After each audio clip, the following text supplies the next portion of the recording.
মায়েদের ৫টি ভুল যা সন্তানের ভবিষ্যৎকে পিছিয়ে দিতে পারে। প্রতিটি মা তার সন্তানের জন্য সেরাটাই চান, কিন্তু অজান্তে কিছু অভ্যাস সন্তানের বিকাশে বাধা হয়ে দাঁড়াতে পারে।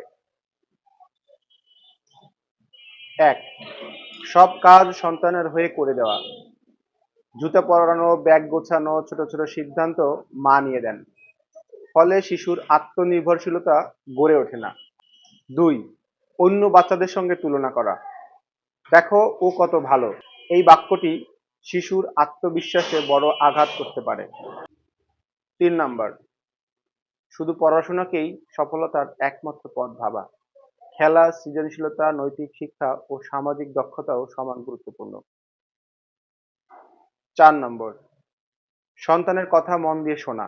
শিশুর ছোট ছোট অনুভূতিকেও গুরুত্ব দিন। আজ যে কথা সে বলতে পারছে না, কাল হয়তো আরো বলবেই না। ৫. অতিরিক্ত মোবাইল বা স্ক্রিনের উপর নির্ভর করা। শিশুকে ব্যস্ত রাখতে সারাক্ষণ মোবাইল দিলে তার ভাষা, মনোযোগ এবং সামাজিক দক্ষতার বিকাশে প্রভাব পড়তে পারে। পারফেক্ট মা হওয়ার প্রয়োজন নেই, প্রয়োজন সচেতন মা হওয়ার। আপনার আজকের ছোট ছোট পরিবর্তনেই সন্তানের আগামী দিনের বড় সাফল্যের ভিত্তি গড়ে দিতে পারে। আপনি যদি একজন মা হন অথবা কোনো মাকে এই বার্তাটি জানাতে চান, তাহলে ভিডিওটি শেয়ার করুন। কারণ সচেতন পরিবারেই গড়ে তোলে সুন্দর ভবিষ্যৎ। ভালো থাকবেন, কথা হবে আবার।